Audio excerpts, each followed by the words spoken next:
Hello student, good morning. तो students, आज हम लोग वेक्टर में देखेंगे स्केलर और डॉट प्रोडक्ट ऑफ वेक्टर्स। ठीक है, इसका मतलब ये हुआ स्टूडेंट्स कि वेक्टर का हम लोग डॉट प्रोडक्ट बोलिए या फिर स्केलर प्रोडक्ट बोलिए, बात बराबर होता है। ठीक है, यानी कि स्टूडेंट्स मेन बात आप समझिए कि आज वेक्टर का हम लोग क्या देखेंगे तो स्केलर फॉर्म देखेंगे। ठीक है, इसी स्केलर फॉर्म को स्टूडेंट्स हम लोग डॉट प्रोडक्ट बोलते हैं। ठीक है, यानी कि स्टूडेंट जब आपको दो वेक्टर दे दिया कि ए वेक्टर और बी वेक्टर, आपको बोलेगा कि ये दोनों वेक्टर के बीच में क्या एंगल है वो थीटा फाइंड करके दिखाइए, ये दोनों वेक्टर का आप डॉट प्रोडक्ट फाइंड करके दिखाइए। तो इस टाइप का क्वेश्चन अब हम लोग सॉल्व करेंगे स्टूडेंट्स। तो क्वेश्चन सॉल्व करने से पहले इसका जो भी कंसेप्ट है डॉट प्रोडक्ट का उसको समझ लेते हैं। ठीक है, तो देखिए स्टूडेंट्स, फर्स्ट में जैसे कि मान लीजिए आपका दो वेक्टर है, एक ये ले लेते हैं ए वेक्टर और एक ये ले लेते हैं हम लोग बी वेक्टर। ठीक है, ये क्या तो आपका बी वेक्टर है और ये आपका क्या तो ए वेक्टर है। ठीक है स्टूडेंट्स, यहाँ पे कुछ ना कुछ एंगल बनेगा जिसको कि हम लोग थीटा मान लेते हैं। ठीक है, अब स्टूडेंट्स आपको बोलेगा कि आप यहाँ से हमको A vector dot B vector find करके बताइए क्या होगा। तो यहाँ से एक फॉर्मूला होता है students, A vector dot B vector. ठीक है, इसका फॉर्मूला क्या होता है तो mod of A vector mod of B vector और कॉस थीटा।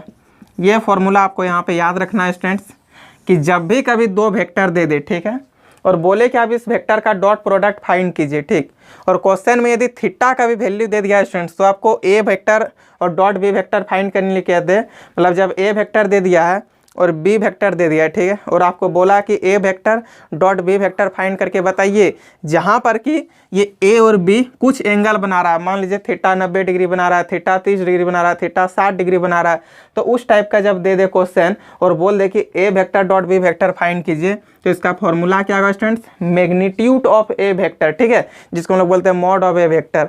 आप मॉड ऑफ ए वेक्टर बोलिए या फिर मैग्नीट्यूड ऑफ ए वेक्टर बोलिए, बात सेम है। ठीक है, तो mod of A vector dot mod of B vector और कॉस थीटा, थीटा का जो वैल्यू देगा वो लिख देंगे।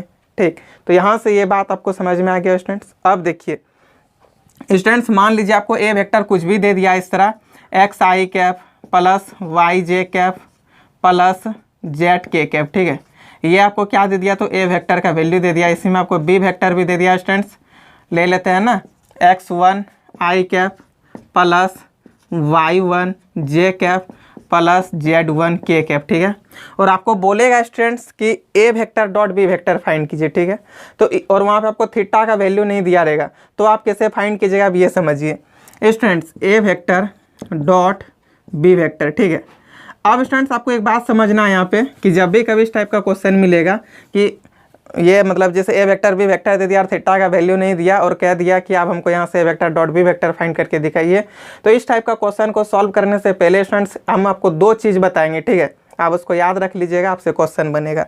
जैसे कि स्टूडेंट्स मान लीजिए कि ए वेक्टर का आई का टर्म और बी वेक्टर का भी आई का टर्म। ठीक है, मतलब कि इसका जो x है ये i और ये i, ये a वेक्टर का i है, ये b वेक्टर का i है। जब ये दोनों आपका i के साथ गुना होगा, यानी कि I cap dot I cap होगा, इक्वल टू यदि ये j cap dot j cap होगा, ठीक है, j cap dot j cap equal to k cap dot k cap होगा, तो स्टूडेंट्स इसका वैल्यू 1 हो जाएगा। ठीक है, क्या समझे आप, जब a वेक्टर का i फॉर्म, जे और बी वेक्टर का आपका आई फॉर्म और सी वेक्टर का आपका आई मतलब के फॉर्म। ठीक है, ए वेक्टर का आई वाला फॉर्म और बी वेक्टर का आई फॉर्म, फिर आपका ए वेक्टर का जे वाला फॉर्म और बी वेक्टर का भी जे वाला फॉर्म, सी वेक्टर और आपका ये बी वेक्टर का जेड वाला फॉर्म और आपका ए वेक्टर का भी जेड वाला फॉर्म। ठीक है, जब आप आई दोनों का आई गुना होगा डॉट प्रोडक्ट। ठीक है, जब डॉट होता है, देखिए डॉट और क्रॉस में डिफरेंस है, ये है डॉट प्रोडक्ट और ये है क्रॉस प्रोडक्ट। हम लोग इसको नेक्स्ट डे पढ़ेंगे, आज हम लोग ये डॉट प्रोडक्ट पढ़ रहे हैं। ठीक है,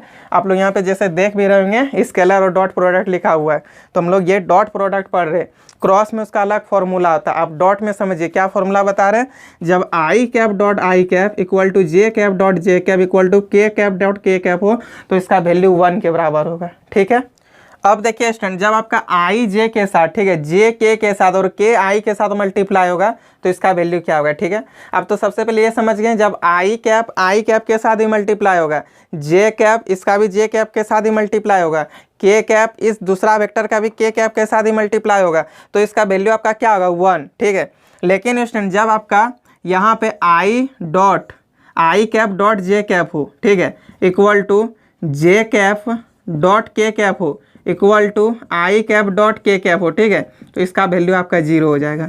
यानी कि स्टूडेंट्स आप यहाँ से दो बात समझ गए कि जब आई डॉट आई हो, जे डॉट जे हो, के डॉट के हो तो इसका वैल्यू 1 होगा, लेकिन जब आई डॉट जे हो, जे डॉट के हो, आई डॉट के हो तो इसका वैल्यू क्या हो जाएगा, 0 होगा। ठीक है स्टूडेंट्स, एक बार आप फिर से हमसे यहाँ पर समझ लीजिए कि जब भी कभी आपको दो वेक्टर मिल जाए, ठीक है, ए वेक्टर और बी वेक्टर, और बोले कि अब ए डॉट बी फाइंड कीजिए जहाँ पर ए वेक्टर और बी वेक्टर के बीच में कुछ थीटा एंगल बन रहा है, ठीक है, तो आपको ये फॉर्मूला लगाना है, A vector dot B vector equal to magnitude of A vector magnitude of B vector into cos theta. ठीक है, लेकिन स्टूडेंट जब आपको दे दे कि यहाँ पे सिर्फ ए वेक्टर डॉट बी वेक्टर बताइए और कोई एंगल नहीं बन रहा होगा, ठीक है, तब आपको ये दो बात याद रखना है कि जब आई आई के साथ मल्टीप्लाई होगा, जे जे के साथ मल्टीप्लाई होगा, के का टर्म के साथ मल्टीप्लाई होगा तो इसका वैल्यू 1 होगा। ठीक है, लेकिन स्टूडेंट जब आपका आई जे के साथ मल्टीप्लाई होगा, जे के साथ मल्टीप्लाई होगा और आई के साथ मल्टीप्लाई होगा, मतलब सेम स्केलर से मल्टीप्लाई नहीं होगा, अलग अलग से मल्टीप्लाई होगा,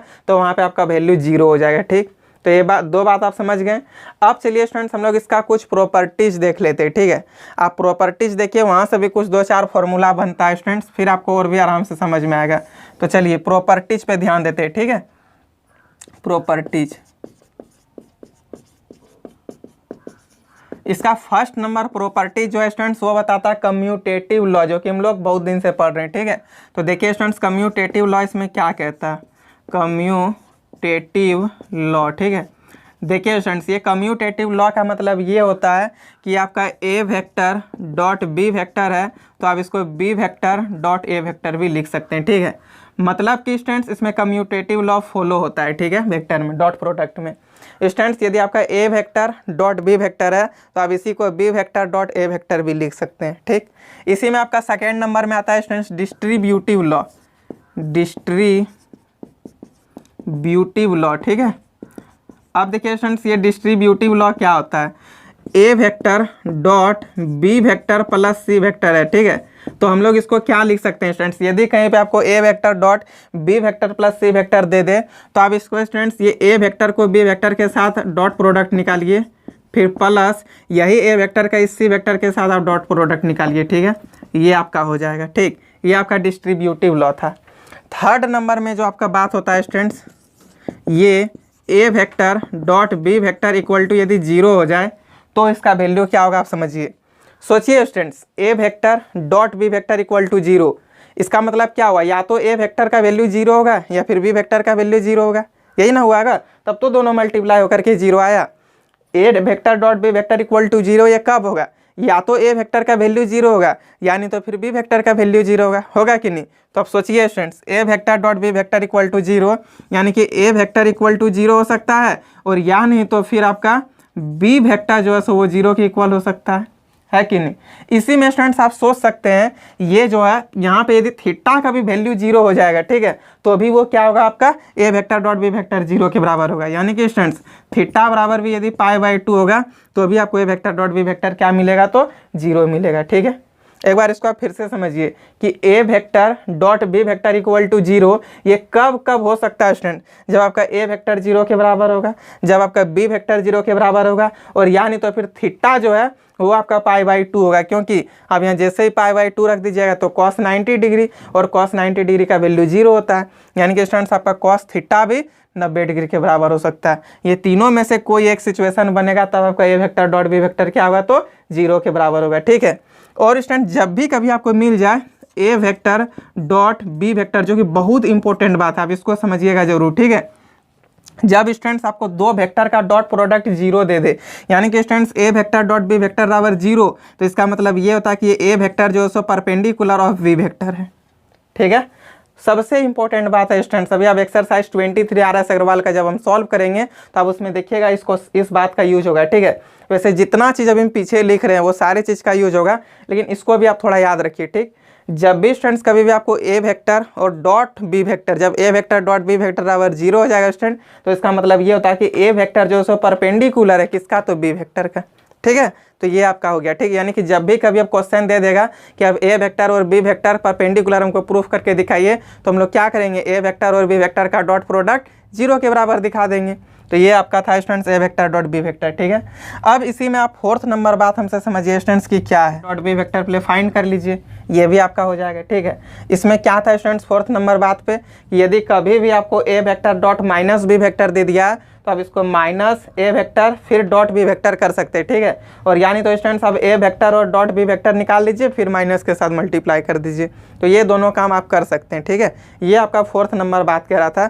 और फोर्थ नंबर में इसी तरह का दो सिचुएशन बनता है स्टूडेंट्स, ये आपका फर्स्ट सिचुएशन हो गया। सेकेंड सिचुएशन आपका ये रहेगा कि जब आपके पास minus A vector dot minus B vector हो, क्या रहेगा स्टूडेंट्स, तो minus A vector dot minus B vector. आप ही सोचिए स्टूडेंट्स, आप 5 6 से ही पढ़ते आ रहे हैं कि जब दो माइनस होगा तो प्लस का काम हो जाता है ना, दो minus, minus into minus plus, -2 into -2 +4, -3 into -5 +15 होता था कि नहीं। उसी तरह जब आपका यहाँ पे दो वेक्टर डॉट में हो और जब दोनों के पास माइनस हो तो स्टूडेंट्स ये दोनों का माइनस मिल करके प्लस हो जाता है और आपको A vector dot B vector find करना होता है। ठीक है, तो ये आपका था इसका सेकेंड नंबर बात पे कि जब भी कभी दो वेक्टर आपको माइनस में दे दे, माइनस में भी ए वेक्टर और माइनस में भी बी वेक्टर, तो दोनों का माइनस स्टूडेंट्स मल्टीप्लाई होकर के प्लस हो जाएगा और आप A vector dot B vector find कर सकते हैं। ये आपका कुछ प्रॉपर्टीज़ था स्टूडेंट्स। एक दो पॉइंट और हम लिखाएंगे, प्रोजेक्शन वाला सिस्टम कैसे प्रोजेक्शन होता है। ठीक है, तो फिर आपको और अच्छे से समझ में आएगा, तब फिर हम लोग एक्सरसाइज पे भी चलेंगे। ठीक, लेकिन स्टूडेंट्स यहाँ तक एक बार हम फिर से रिपीट करना चाहेंगे कि जब स्टूडेंट्स दो वेक्टर आपको दे दे और बोले कि आप A vector dot B vector find कीजिए और थीटा का भी वैल्यू दे देगा, तो आपको फॉर्मूला लगाना है A vector dot B vector equal to mod of A vector mod of B vector cos theta. ठीक है, अब स्टूडेंट्स जब आपको इस तरह का क्वेश्चन मिलेगा जहाँ पे आपको थीटा नहीं देगा और कह देगा कि सिर्फ आप A vector dot B vector बताइए, तो देखिए आपका फॉर्मूला क्या हो जाएगा। जब स्टूडेंट्स आपका आई का टर्म आई के साथ मल्टीप्लाई होगा तो इसका वैल्यू 1 के बराबर होगा। जब आपका जे कैप और जे कैप मल्टीप्लाई होगा तो भी इसका वैल्यू 1 के बराबर होगा। जब के कैप आपका मल्टीप्लाई होगा स्टूडेंट्स तो भी इसका वैल्यू 1 होगा। ठीक है, लेकिन जब आपका आई जे के साथ मल्टीप्लाई होगा, जे के साथ मल्टीप्लाई होगा, के आई के साथ मल्टीप्लाई होगा, यानी कि एक दूसरे से अलग अलग पे मल्टीप्लाई होगा, तो इसका वैल्यू 0 के बराबर होगा। ठीक है स्टूडेंट्स, ये था।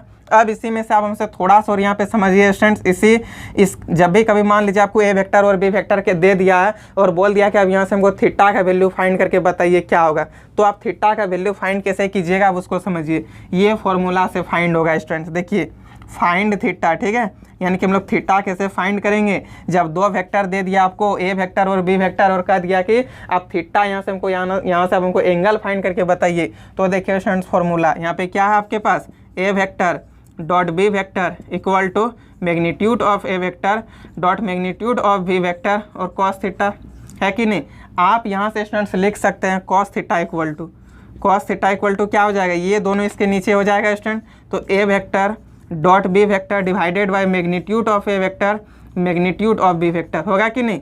अब स्टूडेंट्स आपको कॉस थीटा का वैल्यू नहीं चाहिए, आपको थीटा का वैल्यू चाहिए, तो थीटा इक्वल टू यहाँ पे आपके पास हो जाएगा कॉस इनवर्स, ये कॉस इधर आ जाएगा स्टूडेंट, तो कॉस इनवर्स क्या हो जाएगा, तो A vector dot B vector divided by magnitude of A vector dot magnitude of B vector. ठीक है, ये आपका हो जाएगा स्टूडेंट थीटा बराबर फॉर्मूला। तो जब भी कभी आपको स्टूडेंट दो वेक्टर दे दे ए और बी और बोले आप यहाँ से हमको थीटा फाइंड करके दिखाइए, तो आप क्या लिखिएगा students, cos inverse A vector dot B vector divided by magnitude of A vector dot magnitude of B vector. ठीक है, अब इसी में आप थोड़ा प्रोजेक्शन का मतलब समझिए स्टूडेंट्स कि प्रोजेक्शन क्या होता है। ठीक है, आपको दो वेक्टर दे देगा स्टूडेंट्स और बोलेगा कि प्रोजेक्शन फाइंड कीजिए A vector on B vector. ठीक है, projection of A vector on B vector, जब इस टाइप का क्वेश्चन आएगा कि दो वेक्टर आपको दे दिया ए और बी और बोलेगा प्रोजेक्शन फाइंड करके बताइए क्या होगा। ठीक है, तो देखिए स्टूडेंट्स आप प्रोजेक्शन कैसे फाइंड कीजिएगा। ठीक है, projection of A vector on B vector. ठीक है स्टूडेंट्स, जब भी कभी आपको प्रोजेक्शन फाइंड करने के लिए दे दे ए वेक्टर का किस पर, तो बी वेक्टर पर, तो इसका फॉर्मूला देखिए स्टूडेंट्स, ए वेक्टर का फाइंड करना है ना, ए वेक्टर का प्रोजेक्शन बी वेक्टर पर, तो इसका फॉर्मूला ए वेक्टर हो जाएगा स्टूडेंट डॉट बी वेक्टर और डिवाइडेड बाय इसी का मैग्नीट्यूड यहाँ पे लगा देना है। ठीक है, इसी का मैग्नीट्यूड बी वेक्टर का मैग्नीट्यूड, तो ये आपका प्रोजेक्शन हो गया students A vector on B vector. जब भी कभी आपको बोले कि projection of A vector on B vector बताइए, तो आपका फॉर्मूला होगा स्टूडेंट्स, ए वेक्टर का बी वेक्टर पर बोल रहा है ना, तो A vector dot B vector divided by magnitude of B vector. ठीक है, लेकिन स्टूडेंट्स इसी में जब आपको बोल देगा कि प्रोजेक्शन आप फाइंड करके दिखाइए, ठीक है, प्रोजेक्शन ऑफ बी वेक्टर का ए वेक्टर पर, B vector on A vector, ठीक है। यानी कि स्टूडेंट्स आप प्रोजेक्शन फाइंड करके दिखाइए बी वेक्टर का किस पर, तो ए वेक्टर पर, तब इसका देखिए फॉर्मूला क्या हो जाएगा। देखिए ए वेक्टर का बी वेक्टर पर निकाल रहे थे तो A vector dot B vector divided by magnitude of B vector. लेकिन स्टूडेंट्स अब आप बी वेक्टर का ए वेक्टर पर निकाल रहे हैं तो पहले आपका यहाँ पे हो जाएगा B vector dot A vector और divided by magnitude of A vector, ठीक है। तो ये आपका फॉर्मूला हो गया स्टूडेंट्स कि जब भी कभी आपको क्वेश्चन बोले कि आप प्रोजेक्शन फाइंड कीजिए ए वेक्टर का बी वेक्टर पर, तब ये फॉर्मूला लगाना है। लेकिन जब आपको बी वेक्टर का ए वेक्टर पर कह दे तो पहले बी वेक्टर को, फिर डॉट ए वेक्टर और उसका फिर मैग्नीट्यूड लगाना है, ठीक है। तो ये आपका प्रोजेक्शन फाइंड करने का फॉर्मूला हो गया, ठीक है। स्टूडेंट्स दो फॉर्मूला और है, इनइक्विलिटी का फॉर्मूला जो अभी आपको हम समझा देते हैं, ठीक है। एक काम कीजिए, इसका स्पेस नहीं बच रहा है कहीं तो इसका आप पहले स्क्रीनशॉट ले लीजिए स्टूडेंट्स। फिर इनइक्विलिटी का दो चीज़ है, हो सकता है वो ऑब्जेक्टिव में आ जाएगा प्रूफिंग के लिए, सॉरी प्रूफिंग के लिए तो नहीं आएगा स्टूडेंट्स, मतलब ऑब्जेक्टिव में 1 नंबर के लिए आ सकता है। इसलिए क्यों वो दोनों चीज़ छोड़े, 2 मिनट का चीज़ है, वो दोनों के भी बताएंगे, फिर एक्सरसाइज पे चलेंगे, ठीक है। तो चलिए इसका स्क्रीनशॉट लीजिए। ये स्टूडेंट्स ये दो इनइक्विलिटी का रूल हम लोग समझ लेते हैं, एक कॉच स्क्वार्च इनइक्विलिटी और ये ट्रायंगल इनइक्विलिटी, ठीक है। स्टूडेंट्स ये कंसेप्ट हम इसलिए बता रहे हैं क्योंकि आजकल जो है सो ऑब्जेक्टिव क्वेश्चन आ रहा है, आपको पता ही है 30 नंबर का ऑब्जेक्टिव आपका 2021 बोर्ड एग्जाम में पूछने वाला है स्टूडेंट्स। तो हो सकता है ये सब क्वेश्चन आ जाए, ठीक है, इसलिए हम इसको बता रहे, ठीक है। तो एक काउच स्क्वार्च इनइक्विलिटी का रूल क्या बोलता है स्टूडेंट्स, आप उसको समझिए, ठीक है। जब स्टूडेंट्स आपका mod of A vector dot B vector होगा, ठीक है, क्या होगा, तो mod of A vector dot B vector ये हमेशा स्टूडेंट्स क्या होगा, तो लेस देन इक्वल टू है किसका, तो mod of A vector dot mod of B vector का, ठीक है। क्या समझे स्टूडेंट्स यहाँ से कि जब भी कभी आपको mod of A vector dot B vector दे दे तो स्टूडेंट्स ये लेस देन इक्वल टू होगा हमेशा किसका, तो mod of A vector dot mod of B vector का, ठीक है। अब स्टूडेंट्स इसी में ट्रायंगल इनइक्विलिटी देखिए क्या बोलता है कि जब भी कभी आपका mod of A vector plus mod of B vector होगा, ठीक है, तो ये हमेशा आपका लेस देन इक्वल टू होगा mod of A vector plus mod of B vector का। क्या समझे स्टूडेंट्स कि जब आप A vector dot B vector find कर लेते हैं, फिर जब उसका आप मॉड फाइंड करते हैं, ठीक है, तो हो सकता है ये इसके इक्वल आएगा या नहीं तो फिर इससे कम ही आएगा, किससे, तो ए वेक्टर का मॉड्यूलस डॉट बी वेक्टर का मॉड्यूलस से, ठीक है। उसे में स्टूडेंट्स ट्रायंगल इनइक्विलिटी ये कहता है कि जब A vector plus B vector का मॉड्यूलस फाइंड करते हैं तो ये आपका लेस देन इक्वल टू होगा mod of A vector plus mod of B vector का, ठीक है। क्या समझे स्टूडेंट्स, फिर से देखिए कि ट्रायंगल इनइक्विलिटी जब होगा तो ट्रायंगल इनइक्विलिटी स्टूडेंट्स जब दो वेक्टर आपको दे दिया ए और बी, तो A vector plus B vector का मॉड ये हमेशा आपका लेस देन इक्वल टू होगा students mod of A vector plus mod of B vector का, ठीक है। इसी में स्टूडेंट्स काउच स्क्वार्च इनइक्विलिटी क्या बोलता है कि A vector dot B vector का आप मॉड फाइंड कीजिए, और स्टूडेंट्स जब इसका मॉड फाइंड करने के बाद स्टूडेंट्स आप देखिएगा ये हमेशा आपका लेस देन इक्वल टू है किसका, तो mod of A vector dot mod of B vector का, ठीक है। तो स्टूडेंट्स ये आपका कुछ कंसेप्ट था, ठीक। ये डॉट प्रोडक्ट का, वेक्टर ऑफ डॉट प्रोडक्ट मतलब कि डॉट प्रोडक्ट ऑफ वेक्टर, और इसी को आप स्केलर भी बोल सकते हैं, स्केलर प्रोडक्ट बोलिए। तो ये आपका कुछ था स्टूडेंट्स कंसेप्ट जो कि पूरा क्लियर हो गया होगा आप लोग को। अब हम लोग एक्सरसाइज पे आएंगे, ठीक है। यदि स्टूडेंट्स आप लोग एनसीईआरटी का बुक फॉलो कर रहे होंगे तो एक्सरसाइज तो यहाँ पे आप लोग को दिख रहा है। हम स्टूडेंट्स RS अग्रवाल का बुक से क्वेश्चन ले रहे हैं जो कि एनसीईआरटी का ही क्वेश्चन है इसमें भी, ठीक है स्टूडेंट्स। बल्कि हम लोग इसलिए इसको ज़्यादा फोकस करते हैं स्टूडेंट्स को पढ़ने के लिए क्योंकि इसमें ना बहुत ज़्यादा क्वेश्चन, नंबर ऑफ क्वेश्चन ज़्यादा रहता है, ठीक है। आपको क्या होता है ना, प्रैक्टिस करने के लिए, रिवीजन करने के लिए बहुत सारा क्वेश्चन मिलता है, और एनसीईआरटी में उतना ज़्यादा नहीं रहता है स्टूडेंट्स, इसलिए हम लोग उसको नहीं बोलते। लेकिन ये एनसीईआरटी का ही एक पार्ट है, ठीक है। इसमें कुछ उल्टा सीधा क्वेश्चन नहीं दिया हुआ है, वही सब क्वेश्चन है, बस इसमें आपको क्या होता है बहुत ज़्यादा क्वेश्चन रहता है, वो रिवीजन करने के लिए अच्छा होता है इसलिए, ठीक है। तो चलिए स्टूडेंट्स आज हम एक्सरसाइज ये 23 RS अग्रवाल का बुक में है, और जो भी एनसीईआरटी का बुक में स्टूडेंट्स वो एक्सरसाइज आप लोग को जरूर ऊपर दिख रहा है, ठीक है। तो वो एक्सरसाइज आप लोग को बनाना है। मतलब कि स्टूडेंट्स स्केलर और डॉट प्रोडक्ट का क्वेश्चन है तो 100% बोर्ड एग्जाम में आएगा ही। आप कोई भी बुक सॉल्व करें कंसेप्ट तो यही रहेगा, ठीक है। तो आप वीडियो को अच्छे से देख लीजिए। आपको जहाँ कहीं भी प्रॉब्लम होगा स्टूडेंट्स तो नंबर तो मेरा आपको मिलेगा ये लिंक पे, ये नीचे आपको डिस्क्रिप्शन पे, आप वहाँ से ज़रूर हमको कांटेक्ट कर सकते हैं। व्हाट्सएप का ग्रुप का भी लिंक दे दिया, डायरेक्ट ग्रुप में जुड़ करके आपको जो भी डाउट होगा आप हमसे पूछ सकते हैं, ठीक है।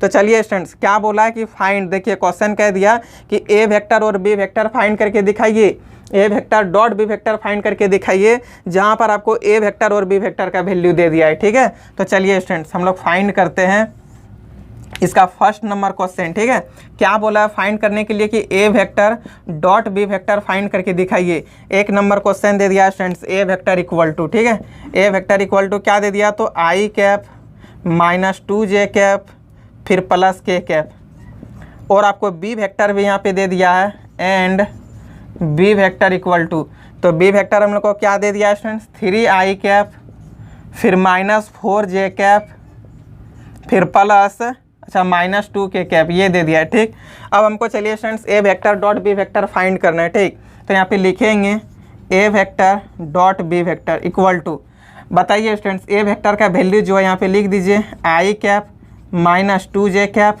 प्लस k कैप होगा ना, फिर डॉट यहाँ पे क्या है तो 3i cap minus 4j cap फिर माइनस 2k कैप है, इसको लिख दिए। ठीक, चलिए स्टूडेंट्स अब मल्टीप्लाई करते हैं, ये आपका i है और यहाँ पे भी 3i है, तो क्या होगा 3 और फिर i cap dot i cap होगा ना, फिर ये स्टूडेंट्स i कैप है और यहाँ पे आप देखिए क्या है, तो i के साथ इधर मल्टीप्लाई में कुछ नहीं तो 1 है स्टूडेंट्स, ये 1 और यहाँ पे प्लस इंटू माइनस तो पहले माइनस होगा। ठीक है, फिर 1 इंटू 4 कीजिएगा तो 4 होगा कि नहीं, और आई कैप और जे कैप जैसे ही मल्टीप्लाई होगा स्टूडेंट्स, तो आई कैप डॉट जे कैप इसका वैल्यू क्या बोले थे 0, तो ये तो आपका 0 हो गया, हुआ कि नहीं, इंटू डॉट 0, फिर ये भी इसके साथ जैसे ही मल्टीप्लाई होगा स्टूडेंट 0 हो जाएगा, क्योंकि हम बोले थे कि जब आई जे के आई इस टाइप का मल्टीप्लाई हो स्टूडेंट्स डॉट प्रोडक्ट में तो वैल्यू 0, लेकिन जब I dot I J dot J के डॉट के हो तो वैल्यू 1। ठीक है, तो ये तो इधर 0 मिल गया। अब स्टूडेंट्स ये आई के साथ हम लोग तो सबको मल्टीप्लाई कर दिए,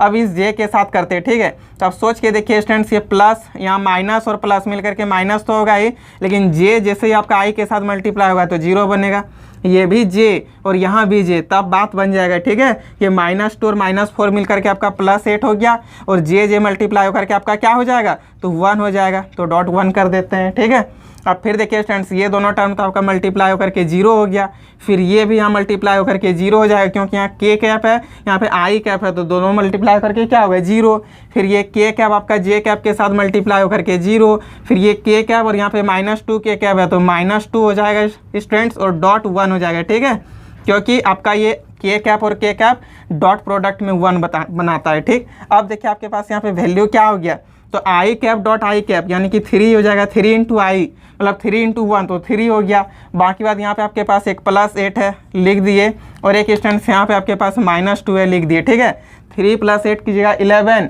11 में -2 कीजिएगा तो 9, ये इसका आंसर हो गया students A cap dot A vector dot B vector का आपका आंसर क्या हो गया तो 9 हो गया। ठीक है, हम आपको बोल रहे थे ना स्टूडेंट्स कि आपको सिर्फ यही याद रखना है कि जब आई के साथ मल्टीप्लाई होगा, जे के साथ मल्टीप्लाई होगा और के साथ मल्टीप्लाई होगा तो वैल्यू 1 होगा, लेकिन जब आपका आई जे के साथ जे के साथ के आई के साथ मल्टीप्लाई होगा तो वैल्यू 0 होगा। ठीक है, तो स्टूडेंट्स ये चीज़ आपको समझ में आ गया होगा। चलिए आगे एक हम क्वेश्चन सॉल्व करते हैं स्टूडेंट्स, इसका क्वेश्चन नंबर 2 कि find the value of lambda, बोला कि लेमडा का वैल्यू फाइंड कीजिए जहाँ पर ए और बी वेक्टर क्या तो एक परपेंडिकुलर है। देखिए क्वेश्चन खुद कह दिया कि परपेंडिकुलर है, तो ए वेक्टर और बी वेक्टर परपेंडिकुलर है स्टूडेंट्स, यानी कि A vector dot B vector का वैल्यू 0 है। अभी प्रूफ भी करके आपको हम दिखाए थे। तो चलिए ये 2 नंबर का 1 नंबर क्वेश्चन सॉल्व करते हैं। ठीक है, 2 नंबर का 1 नंबर क्वेश्चन में स्टूडेंट्स क्या दे दिया है कि ए वेक्टर और बी वेक्टर आपका परपेंडिकुलर है। ठीक है, ये ए वेक्टर और बी वेक्टर क्या स्टूडेंट्स एक दूसरे का परपेंडिकुलर है। ठीक, जहाँ पर कि ए वेक्टर का वैल्यू देखिए क्या दे दिया तो 2i cap plus lambda J cap फिर plus k cap, and B vector बराबर दे दिया स्टूडेंट, देखिए बी वेक्टर बराबर हम लोग को क्या दे दिया तो i कैप -2j कैप और फिर प्लस 3k कैप। ठीक है, अब बोला स्टूडेंट्स कि आप हमको लेमडा का वैल्यू फाइंड करके बताइए, तो बोलिए स्टूडेंट्स हम लोग यहाँ पे लिखेंगे नहीं, वी नो दैट। ठीक है, हम लोग क्या जानते हैं कि जब भी कभी आपका ए वेक्टर बी वेक्टर का क्या होगा परपेंडिकुलर होगा तो ये A vector dot B vector क्या हो जाएगा 0 हो जाएगा। तो A vector dot B vector चलिए यहाँ पे हम लोग फाइंड करते हैं स्टूडेंट्स, तो क्या हो जाएगा यहाँ पे 2i cap plus lambda J cap फिर प्लस k कैप, फिर यहाँ पे लिखेंगे डॉट इसको i कैप -2j कैप फिर plus 3k cap equal to 0। अब देखिए स्टूडेंट्स, ये आई का टर्म आई के साथ मल्टीप्लाई होगा, ठीक है। तो आई तो 1 हो गया, 2 और यहाँ पे 1 है, मल्टीप्लाई कुछ नहीं तो 1 है, तो 2 इंटू 1 कीजिएगा तो 2 ही होगा। बाकी बात स्टूडेंट्स, इसके साथ भी आई मल्टीप्लाई करके 0, इसके साथ भी मल्टीप्लाई करके 0 बनाएगा कि नहीं, तो लिख दिए। अब स्टूडेंट्स ये लेमडा जे इसके साथ मल्टीप्लाई होकर के 0 बनाएगा। अब यहाँ पे लेमडा और यहाँ पे -2 है, तो -2 लेमडा होगा और जे मिल करके आपका 1 होगा स्टूडेंट्स। फिर ये लेमडा जे इसके साथ मल्टीप्लाई होकर के 0 बनाएगा। फिर ये के कैप और ये आई कैप दोनों मल्टीप्लाई करके 0 होगा स्टूडेंट्स। ये के और ये जे का टर्म है तो 0 ही होगा। यहाँ पे के और यहाँ पे +3 के है, तो के इधर पीछे 3 है और यहाँ पे 1 है, तो 3 इंटू 1 3 होगा कि नहीं। और बाकी बात स्टूडेंट्स, के कैप तो मिल करके आपका 0 ही होगा, तो इक्वल टू सॉरी के कैप और के कैप मिल करके 1 होगा, तो 3 इंटू 1 3 हो गया और इक्वल टू उधर 0 था, लिख दिए, ठीक है। अब देखिए स्टूडेंट्स, यहाँ से 3 + 2 कीजिएगा तो 5 होगा और -2 लेमडा इक्वल टू 0 आया कि नहीं। तो ये चीज़ को हम लोग लिख दिए, ठीक है। तो अब सोचिए स्टूडेंट्स, यहाँ से आपके पास 5 = 2 लेमडा हो गया, तो यहाँ से आपके पास लेमडा का वैल्यू क्या हो गया 5/2, ये आ गया आंसर स्टूडेंट्स। और यही तो आपको बोला था कि अब लेमडा का वैल्यू फाइंड करके दिखाइए। तो देखिए स्टूडेंट्स, कितना आसान था कंसेप्ट, आपको कंसेप्ट बताएं तो क्वेश्चन कितना आसान हो गया बनाना। इसलिए स्टूडेंट्स, हम जो भी चीज़ कभी भी बताते हैं तो सबसे पहले हम कंसेप्ट बताते हैं स्टूडेंट्स, तब हम क्वेश्चन पे आते हैं, ठीक है। कंसेप्ट क्लियर कराना मेरा काम है, बुक का सारा क्वेश्चन क्लियर करना आपका काम रहेगा। 1-2 क्वेश्चन बस हिंट कर देंगे, आगे आपसे खुद व खुद हिंट होगा, ठीक है, खुद आप बनाइएगा। अब देखिए स्टूडेंट्स, एक क्वेश्चन इसी में आपको हम 4 नंबर भी बता देते हैं। ये 4 नंबर क्वेश्चन ए वेक्टर और बी वेक्टर दे दिया, ठीक है, और बोला कि अब लेमडा का वैल्यू फाइंड करके दिखाइए। अच्छा 2 बताएं तो 3 एक बता देते हैं। सेम 4 5 6 7 सब एक ही क्वेश्चन दिया हुआ है, ठीक है। जिस तरह अभी हम आपको 2 बताए वैसे ही तो 3 बनेगा। बस ए वेक्टर और बी वेक्टर को जोड़ दीजिए, ए वेक्टर और बी वेक्टर को घटा दीजिए और दोनों का डॉट प्रोडक्ट निकाल दीजिए, तो परपेंडिकुलर होगा ही, तो वहाँ से आपको क्या होगा 0 मिल जाएगा, तो परपेंडिकुलर हो गया, ठीक है। और उसी में आपका 2 नंबर क्वेश्चन बोला कि ऑर्थोगोनल है स्टूडेंट्स, ऑर्थोगोनल और परपेंडिकुलर मीन्स सेम होता है, ठीक है। उसमें भी आपको वही करना है, A vector dot B vector 0 बताना है, ठीक है। तो ये सब क्वेश्चन आपसे बनेगा स्टूडेंट्स। एक क्वेश्चन हम आपको बता देते हैं प्रोजेक्शन वाला, ठीक है, क्वेश्चन नंबर इसी का 7। तो एक काम करते हैं स्टूडेंट्स, आप सबसे पहले इसका स्क्रीनशॉट लीजिए, फिर क्वेश्चन नंबर 7 बताएंगे। तो चलिए फ्रेंड्स, एक क्वेश्चन नंबर 7 देख लेते हैं, ठीक है। इसमें आपको प्रोजेक्शन फाइंड करने के लिए बोला है, इसलिए 7 नंबर देखिए आप कैसे प्रोजेक्शन फाइंड कीजिएगा। तो 7 का स्टूडेंट्स क्वेश्चन दे दिया आपको ए वेक्टर क्या दे दिया, तो 2i cap +3j cap +2k cap, ठीक है। और इसी में स्टूडेंट्स आपको बी वेक्टर भी दे दिया है, i cap +2j cap +k cap, ठीक है। और आपको बोला है स्टूडेंट्स 1 नंबर में कि प्रोजेक्शन आप फाइंड कीजिए, projection of A vector on B vector, ठीक है।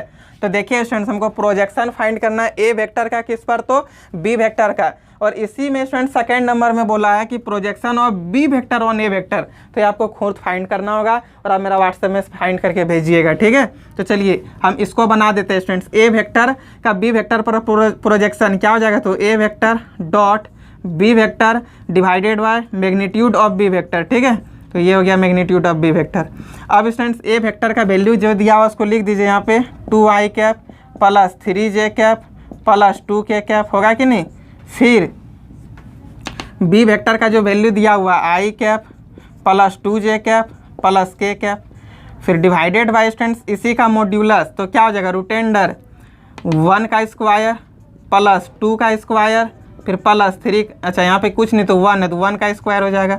अब आप सोचिए स्टूडेंट्स यहाँ से कि ये 2i कैप और ये i कैप तो मिल करके क्या हो जाएगा, सिर्फ 2 होगा, तो यहाँ पे लिख दिए 2। फिर सब तो 0 हो जाएगा स्टूडेंट्स। अब ये 3 और 2 मिल करके 6 हो जाएगा, मल्टीप्लाई होगा तो। और फिर स्टूडेंट्स यहाँ पे ये 2 और 1 मल्टीप्लाई होकर के 2 होगा, फिर डिवाइडेड बाय यहाँ पे ये रूट मतलब 2 का स्क्वायर 4 1 5 और 1 6 मिल करके √6 हो गया स्टूडेंट। ये तीनों टर्म को जोड़िए तो 10√6 हो जाएगा, तो यहाँ पे लिखेंगे 10√6। अब स्टूडेंट 10√6 डिवाइडेड बाय √6 इंटू √6 कर देंगे, मतलब कि स्टूडेंट्स ये √6 का रेशनलाइज कर दिए, ठीक है। तो क्या हो जाएगा 10√6 डिवाइडेड बाय √6 इंटू √6, तो मिल करके क्या हो जाएगा 10√6 डिवाइडेड बाय 6, ये इससे कटेगा स्टूडेंट, तो आपके पास फाइनल आंसर 5/3 3 और यहाँ पे √6 बचेगा। ठीक है, ये आपका आ गया स्टूडेंट्स प्रोजेक्शन ए वेक्टर का A vector on B vector. ठीक है, अब students second number question B vector on A vector दिया, आप बना लीजिए। ठीक है, इसी तरह करके स्टूडेंट्स आपको हम एक क्वेश्चन नंबर 11 बता देते हैं। इसमें आपको बोला कि अब एंगल फाइंड करके दिखाइए। ठीक है, जहाँ पे आपको ए वेक्टर दे दिया और बी वेक्टर दे दिया है। ए वेक्टर का वैल्यू क्या दिया हुआ है स्टूडेंट, तो ए वेक्टर का value i cap minus 2j cap plus 3k cap दे दिया है। ठीक है, और बी वेक्टर का आपको वैल्यू दे दिया है, क्या दिया हुआ, तो 3i cap minus 2j cap और फिर प्लस k कैप, और बोला है कि अब एंगल फाइंड कीजिए। ठीक है, तो बताइए स्टूडेंट्स लिखेंगे कि नहीं, वी नो दैट, यानी कि जैसा कि हम जानते हैं, क्या जानते हैं, तो theta equal to cos inverse A vector dot B vector divided by mod of A vector और मॉड ऑफ बी वेक्टर। ठीक है, ये लगा दिए। अब स्टूडेंट्स आप यहाँ से सोचिए, थीटा बराबर cos inverse A vector dot B vector find कीजिएगा। तो स्टूडेंट्स यहाँ पे लिखिए आप i cap minus 2j cap, A vector की जगह पर ए वेक्टर का वैल्यू रख रहे हैं, प्लस ये 3k कैप, फिर डॉट बी वेक्टर की जगह पर ये बी वेक्टर का वैल्यू रख दीजिए। तो क्या हो जाएगा, 3i cap minus 2j cap plus k cap, फिर students divided by A vector का मॉड बी वेक्टर का मॉड। ठीक है, तो चलिए निकालते हैं ए वेक्टर का मॉड।